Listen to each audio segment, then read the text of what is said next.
A special thank you to each of our subscribers who make this channel possible. Here's today's story.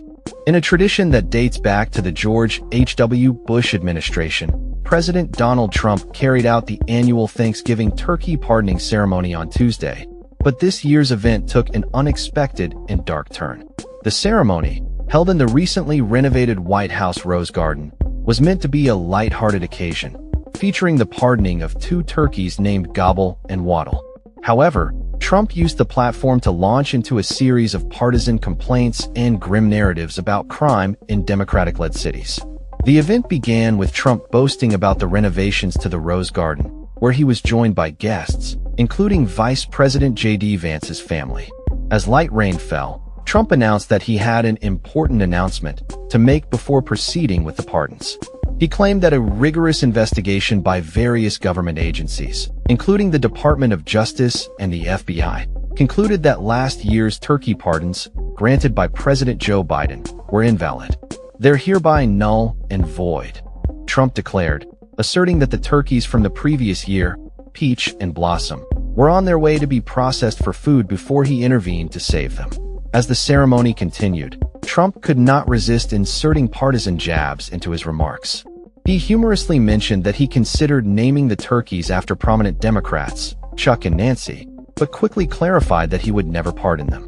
The lighthearted tone soon shifted as Trump began discussing crime rates and border security, claiming that his administration was tough on crime and that the situation at the U.S.-Mexico border had improved significantly since he took office again. Trump's comments took a darker turn when he referenced a recent incident in Chicago where a woman was set ablaze by a mentally ill man on public transit. With children present in the audience, Trump recounted the horrific event, stating, "You saw all the crime that took place last night. They burned this beautiful woman riding in a train." He went on to criticize Chicago Mayor Brandon Johnson and Illinois Governor J.B. Pritzker, suggesting that his administration could make Chicago a safe city in a matter of weeks if they allowed him to deploy National Guard troops there. The president's diatribe included harsh words for both the mayor and the governor, whom he described in unflattering terms, calling the governor a big, fat slob. He urged them to invite his administration to intervene, saying, "You ought to invite us in. Say please make Chicago safe." This year's turkey pardoning ceremony, while part of a long-standing tradition, was overshadowed by Trump's political rhetoric and grim commentary on crime. The pardoning of Gobble and Waddle, which has been a ceremonial act of mercy since the late 20th century, became a platform for Trump to air grievances and criticize political opponents. The tradition of pardoning a turkey extends back to 1947, and while it has often been a moment of levity for the sitting president, Trump's approach diverged significantly from that norm. As the ceremony concluded, Trump's remarks were seen as part of a broader trend in which he has used public events to further his political agenda. The pardoning of the turkeys might be one of the least controversial acts of clemency he has performed since resuming office, especially when compared to the pardons he granted to numerous individuals connected to the January 6th Capitol riots and other politically charged cases.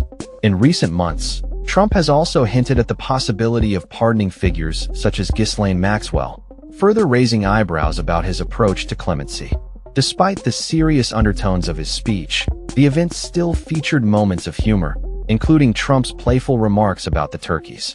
He noted that Gobble and Waddle were among the largest turkeys ever presented for pardoning, tipping the scales at over 50 pounds each. The event, however, was a stark reminder of the current political climate, where even a Thanksgiving tradition can become a battleground for partisan rhetoric.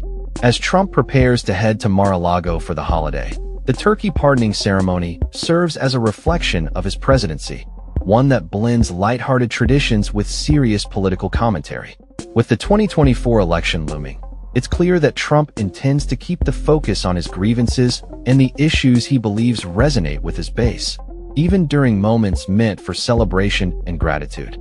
The annual turkey pardoning, while steeped in tradition, has transformed under Trump's leadership into a platform for political discourse, showcasing the intertwining of festivity and politics in contemporary America. That's all for this story. We upload videos every day covering many different subjects, so hit that subscribe button to stay informed. Thanks for watching.